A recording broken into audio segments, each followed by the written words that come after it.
আমার থাইল্যান্ডের জার্নিটা শুরু হয় ভোরবেলা প্যারা নিয়ে ঘুম থেকে উঠে সকাল 10টার ফ্লাইট ধরে ব্যাংকক যাওয়ার মাধ্যমে। ব্যাংকক থেকে আবারও ফ্লাইট নিয়ে তাড়াহুড়া করে ফুকেট, কারণ যত দ্রুত যাওয়া যায় তত দ্রুত সময় পাবো ঘোরাঘুরি করার। ফুকেট নিয়ে নামতে নামতে আমার প্রায় রাত হয়ে যায় এবং নেমেই বাংলা রোড সবচেয়ে পপুলার ওখানকার বাংলা রোডের রাতের সময়টা এনজয় করি। আসলে বাংলা রোডটা রাতের জন্যই, এই জায়গায় যারা আসলে যায়নি তারা বুঝবে না এই জায়গার অবস্থাটা কী। এনিওয়েজ এখানে আসলে একা যাওয়াই বেটার আমার মনে হয়েছে। যাই হোক, বাংলা রোডে অনেক ঘোরাঘুরি করেছি, ঘোরাঘুরি করে প্রায় রাত 3টা পর্যন্ত আমি ঘোরাঘুরি করি। এরপর বাংলা রোডে প্রায় অনেকগুলো ফুড স্টল আছে স্ট্রিট ফুডের, যেখানে সামুদ্রিক যে বিভিন্ন মাছ, অক্টোপাস এবং বিভিন্ন পশু যেমন কুমির, পিগ এগুলো পাওয়া যায়। ইন্টারেস্টিং ব্যাপার হচ্ছে এখানে উইড অর্থাৎ বাংলাদেশি যেটা গাঁজা বলে আমরা পরিচিত সেটা একদম ওপেন, এবং সব জায়গাতে এরকম শোরুম টাইপের আছে যেখানে গাঁজা পাওয়া যায় ওপেনলি। দেখুন এখানে দাম পর্যন্ত লেখা আছে, এবং সাথে তো বিদেশি মদ যেটা আছে ড্রিঙ্কস। এখানে সামুদ্রিক বিভিন্ন প্রাণীগুলো দেখতে পাচ্ছেন, এবং সেগুলো ফ্রাই করা অবস্থায় কিংবা অনেক সময় কাঁচাও খায়।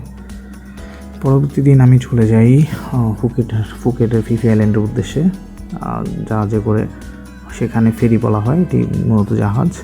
ফেরিতে করে যাচ্ছিলাম প্রায় 2-2.5 ঘন্টা জার্নিতে। চলে যাই একটি এজেন্সির মাধ্যমে নিয়ে। অবশেষে ফুকেট পৌঁছে যাই, ফিফি আইল্যান্ড পৌঁছে যাই। জার্নিটা 2 ঘন্টা সময় নিয়েছে। এখন ফুকেটে আসলাম পাতুন থেকে ফেরিতে করে। এগুলো আমাদের দেশে শিপ বলা হলেও ওদের দেশে ফেরি। এখানের আসলে সৌন্দর্য ক্যামেরাতে দেখে বোঝা যাবে না, চমৎকার। আর পানিটা একটু দেখাই, পানির ভিতরে অনেক মাছ। আমার কাছে মনে হচ্ছে আমি কোনো লাইভ অ্যাকুরিয়ামে চলে এসেছি এরকম। এখন বিচের একদম কাছাকাছি। এখানে চমৎকার একটা হোস্টেল পেয়েছি যেটার নাম হচ্ছে নাচাস হোস্টেলস। ওরা খুব হেল্পফুল। এইটা বিচ মানে যেখানে শিপ নামায় সেখান থেকে মাত্র 120 মিটার পায়ে হাঁটা, আপনার সর্বোচ্চ 40-50 সেকেন্ড, সবচেয়ে 1 মিনিট লাগবে। এবং হোস্টেলটা চমৎকার। আমি এখন একটু রুম দেখতে যাচ্ছি। আমি এখন ফিফি আইল্যান্ডে যে ঘাটে নেমেছিলাম ওই ঘাটের ঠিক বিপরীত পাশেই। এটা আমার হোটেল থেকে অনলি বলা যায় কি 30 সেকেন্ডের পথ।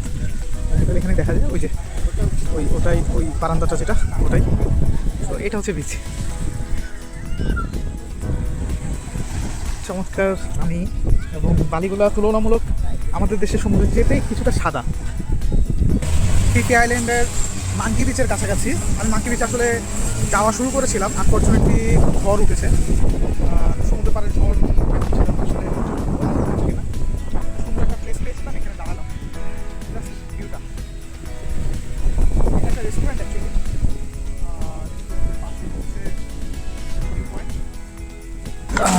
4 তারিখ থাইল্যান্ড আসার পর থেকে দেখলাম আমি ভাত, মানে বাংলাদেশের যেসব খাবার আমি খাবারগুলো চোখেও দেখিনি, খেতেও পারিনি। থাইল্যান্ডেরও ভাত আছে, বাট ওই ভাতটা কেমন যেন মানে আমাদের খাওয়ার মতো না। এক কথায়, বাংলা কথায় আমাদের খাওয়ার মতো না। এই জন্য ওই থাই রাইসটা আমার ভালো লাগেনি। তো আমি গত 3 দিন আমি মোটামুটি সবসময় ফলের উপর ছিলাম, ফল, পাউরুটি, এইটার জিনিস। এখন ফিফিতে এসে একটা ইন্ডিয়ান হোটেল পেয়েছি, ইন্ডিয়ান রেস্টুরেন্ট। তো এখানে আমি চিকেন বিরিয়ানি পেয়েছি।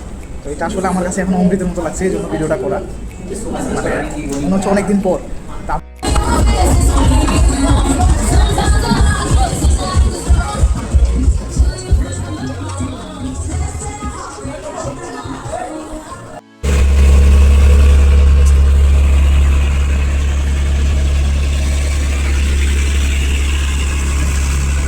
সকাল সকাল বের হয়ে গেলাম আইল্যান্ডে যাওয়ার উদ্দেশ্যে। তো এটা আমাদের পোর্ট। আসলে গ্রুপে যাওয়া লাগে। ফর্চুনেটলি আমাদের গ্রুপটা তেমন একটা বড় না। এখানে জাস্ট 2 জন জাপানিজ গার্ল অ্যান্ড আমরা 3 জনের একটা বোট। এনজয় করছি। আজকে 4 ঘন্টার জন্য আমরা বের হয়েছি। মানাবে আইল্যান্ডে যাব এবং স্নর্কেলিং করবো। আরও 4টা আইল্যান্ডে যাব। তো আশা করছি খুব সুন্দর হবে। সমুদ্রের ঢেউ কি জিনিস এখানে না আসলে বোঝার উপায় নাই। আমি লিটারালি শুয়ে শুয়ে আছি, প্রচণ্ড ভয় আমি শুয়ে আছি। অ্যান্ড আমার সাথে দুজন জাপানি, ওরা জাস্ট চিল্লাচ্ছে আর কান্নার মতো অবস্থা। আন্দামান সমুদ্র আসলে ভয়ঙ্কর। আমি লাস্ট 10 মিনিটস আমি মানে টোটালি আমি খুব ভয়ে ছিলাম, এবং আমার সাথে যে দুজন আছে এরা তো একরকম কান্নাকাটি করছিল। এনিওয়েজ ভিউটা দেখাই। আমরা এখন নামবো, এখানে স্নোট্রিং করছে, ওই যে দেখুন দেখা যাচ্ছে সবাই এখানে স্নোট্রিং করছে। তো আমরাও এখানেই করবো। গাড়ি চলে না চলে না চলে না রে, গাড়ি চলে না। Hey, you should sing. চলে না রে, গাড়ি চলে না। আমি এখন মায়াবতীতে আছি। এটা হচ্ছে লোকানাবে, সুন্দর ঢেউ হচ্ছে। আমরা যাচ্ছি, এটা একটা ন্যাশনাল পার্ক, যে কারণে এখানে হচ্ছে পে করতে হয় 400 বাট, বাংলাদেশে অলমোস্ট 1500 টাকা। তো we should walk fast. আমরা মায়াবে চলে এসেছি। মায়াবে, আচ্ছা দোসানা থেকে পায়ে হাঁটার মোটামুটি 3 মিনিটের মতোই লেগেছে, ওরা যেটা বলেছিল। মায়াবে মায়াবে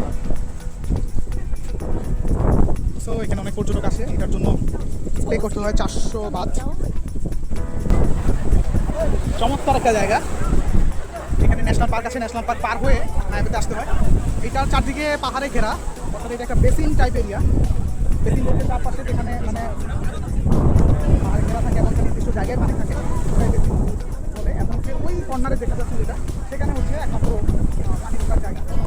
এখানে আমি জানি না কেন সমুদ্র নামা যাচ্ছে না। এখানে লাইফগার্ড যারা আছে তারা সবাইকে অ্যালার্ট করছে যে নামা যাবে না। আমি জানি না কেন, হয়তো বা কোনো সেফটি পারপাস আমাকে বললো যেটা, সেটা হচ্ছে এখানে নাকি শার্ক আছে। তো জানি না এখানে আসলে কি শার্ক আছে। প্রচুর পর্যটক, দেশি বিদেশি অনেক পর্যটক।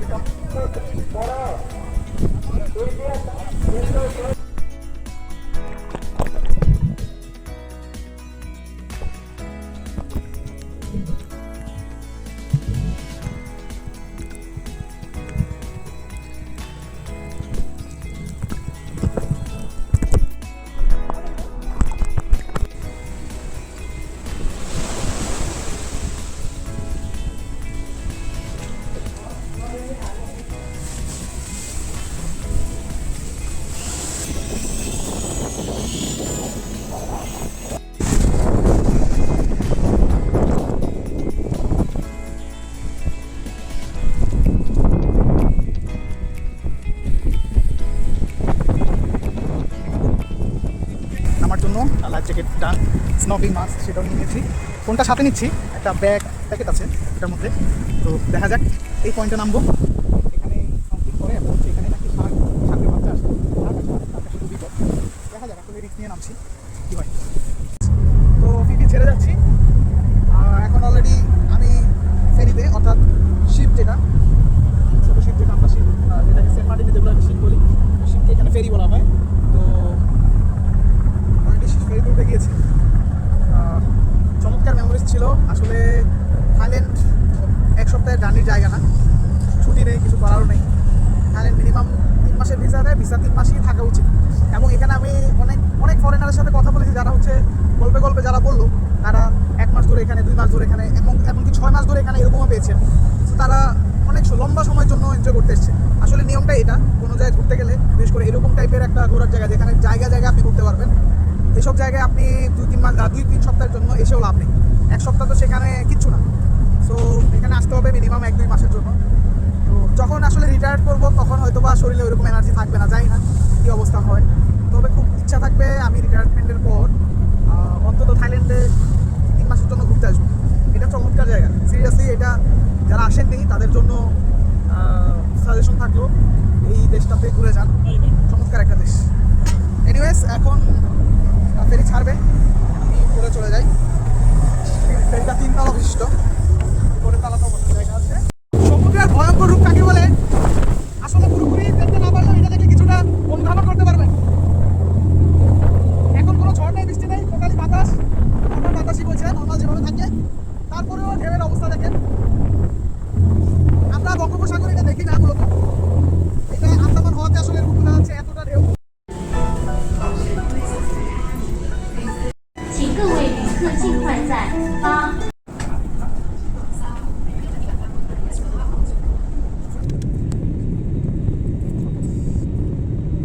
আমি এখন যাচ্ছি ওদের একটা নাইট মার্কেটে, যেটা আসলে রাতেই চলে। এটা একটু ভিন্নধর্মী, রাতেই চালু থাকে এবং সে রাত 4টা পর্যন্ত চলে। তো নাইট মার্কেটটার নাম হচ্ছে প্রাতুনাম মার্কেট, নাইট মার্কেট। আমার কাছে নামটা আসলে খুব কঠিন। চলে এসেছি আমি মার্কেটে। মার্কেটটা চমৎকার জমজমাট। এখানে মাসাজ, ফুড, স্ট্রিট ফুড থেকে শুরু করে স্ট্রিট আমাদের ফুটপাতের কাপড় চোপড়ের মতো সব কিছু এখানে আসলে পাওয়া যায়। আমি এখনো খাইনি, খাবার দেখে আসলে মনে হলে এখানে খেয়ে নেওয়া দরকার। এই যে হাঁস, ওটা হাঁস। একটা ইন্টারেস্টিং ব্যাপার বলি, এখানে দেখছেন অনেক গাড়ি, প্রচুর গাড়ি আছে, এখানে একদম সিটির মাঝখানে। তো এখানে একটা জিনিস দেখেন, আমি একটু ফোনটা ধরি, কোনো হর্নের সাউন্ড শুনবেন না। এবং হর্ন যদি কেউ দেয়ও, সেটা একদম 1 সেকেন্ডে 10 ভাগের 1 ভাগের একটা ছোট্ট হর্ন দেয়। খুব ইমার্জেন্সি না হলে হর্ন দেয় না। চিকেন খুঁজে পাওয়া খুব কষ্ট। আজকে ম্যাকডোনাল্ডে আসছি, এখানেই খেতে হচ্ছে। এই আর কি, চিকেন, অল্প কিছু চিকেন আইটেম দিয়ে ব্রেকফাস্ট। কিছু করার নেই। অন্য একটা দেশে গেলে যে কান্ট্রিতে আসলে আমাদের খাবারের সাথে মিল নেই, ইন্ডিয়া ছাড়া আসলে বেশিরভাগ কান্ট্রির সাথে আমাদের খাবারের মিল নেই। ঘুরতে ঘুরতে সিয়াম মল নামে একটা মল এসেছি। এখানে মোটামুটি নাম করা সব ব্র্যান্ড দেখাই, কমফোর্ট, গুচি, তারপর হচ্ছে প্যারাগন, ব্যালেন্সিয়াগা, তারপরে হচ্ছে ল্যাকস্টে, সব কিছু, আরমানি, নাম করা সব ব্র্যান্ডই এখানে আছে। আমাদের বাংলাদেশে যদি এরকম শপিং মল থাকতো, আসলে মানুষ বাইরে যাওয়াতে শপিং করতে হতো না। খুবই গর্জিয়াস জায়গা এবং হচ্ছে প্রত্যেকটা জিনিস। একটা ইন্টারেস্টিং ব্যাপার হচ্ছে বাংলাদেশি দামের তুলনায় অনেক মানে হাতের নাগালে, মানে নর্মাল না, মানে এই ব্র্যান্ডগুলো আর কি, ব্র্যান্ডগুলো বাংলাদেশে গেলে তো অনেক বেশি দাম হয়ে যায়, এখানে ওই তুলনায় অনেক কম। বাংলাদেশ আসলে অনেক ভ্যাট ফি দিতে হয়, এই জন্য হয়তো বা। এনিওয়েজ আমার কিছু শপিং করার ছিল, করে নিই।